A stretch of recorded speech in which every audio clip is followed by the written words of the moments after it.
Hi everyone, I'm Jackie Marks. Welcome po sa aking Tarukado Day. Love life po para ito sa mga Taurus, Virgo, Capricorn. Ito'y pawang gabay lamang po ito na sa taas ng ating pagtiwala sa ating Panginoon at be minded po at lahat nakarasalusin ni guys. So kukuha lang ako na dalawang cards po. Ito po.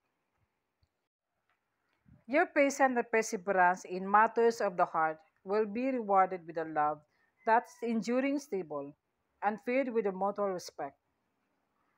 Soon your heart will be filled with a love that transcends time and space, a love that feels both familiar and new, as if it was always meant to be. So guys, yan talaga ang mga readings po sa tungkol sa loved ones.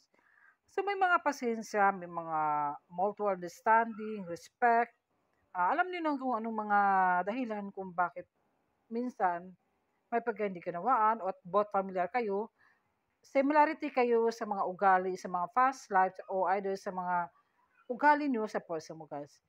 So huwag kang mag-alala guys. Alam ko ay lahat ng pinasikapan mo, pinaghirapan mo, yung pagmamahal mo, nakikita yan sa puso mo.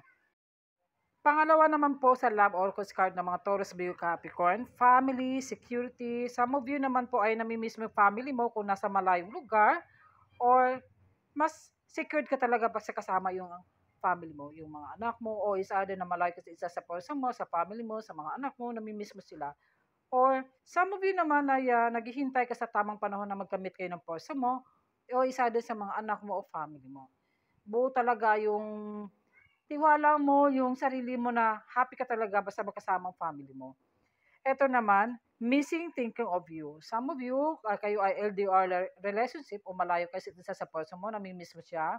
So, hindi mo na napipigilan na yung sarili mo, talagang naghintay ka sa tawag o sa other message, o kailan kayo makikita, o sana naman ay sa din ay may mga Valentine's date kayo sa family, kasama mga anak mo, o sa other na malayo kasi person mo nasa ibang lugar o nasa ibang bansa. Pwede ito vice versa guys na uuwi kayo sa bansang Pilipinas dahil gusto mo makasamang family mo is other itong person mo. Message from your person, I know that I crossed the line with you. I want to feel that way again. So alam niyang yung cross ng landas sa'yo, alam niya kung saan ang linya mo. Gusto niyang maramdaman ulit, gusto niyang maranasan ulit kung gaano mo kamahal itong person mo, o paano niya maramdaman kung talagang payurti ka ba, o kahit malayo kayo, kahit hindi kayo nagkausap, o is other na LDR relationship, some of you, gusto niya maranasan ulit yung attention mo, pagmamahal mo. Kung may pagkukulang ba ito sa person mo, is either ikaw ba o itong person mo. The last oracle card naman po sa para sa mga Taurus, Virgo, Capricorn, children.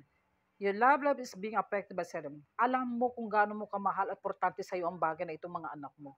Priority talaga ito sa buhay mo. Kung may kukulang ka man sa mga anak mo, isa na nga lang ito ng suporta, pagmamahal, attention. Pwede mo ito siyang gawin yan. Pwede mo kausapin mo ito yung past life relationship mo, whether ex o asawa mo, kung may mga anak kayo sa jowa mo. Siguro gusto mo nang bigyan ng panahon na magka-date kayo ng mga anak mo, isa person mo, o pwede ito guys, naghihingi ito ng suporta o sa other vice versa po. Kung kayo po ay babae na Taurus, Virgo, Capricorn, nanghingi ito ng attention na pagmahal itong mga anak mo. O other na gusto mo talaga makasama na buong Valentine's ng mga anak mo. Love yourself first, unahin mo ang iyong sarili mo. Nurturing yourself, alagaan mo, mahalin mo, at higit sa lahat ay magiging self-respect ito, more romantically attractive. Magkakaroon ng attraction, huwag kayong magpapalusang-lusang, huwag kayong magpa-apekto sa mga bagay-bagay na mga issue na hindi naman totoo. So, kailangan kung may mga sobra ka ng pagmamahal sa mga past love relationship mo o isa din na bigo ka, unahin mo ang sarili mo bago ka magmahal sa iba. Kung kayo po ay walang mga jowa, walang mga partner, o isa din na sobra na kayo nagmamahal sa mga person po. So, kailangan bigyan halaga na kung may karamdaman kayo na alagaan mo ang kalusugan mo. Yan na po. At maraming salamat higit sa lahat. Huwag makalimot pagdasa sa ating Panginoon. Sana po marasunod sa inyo itong lahat.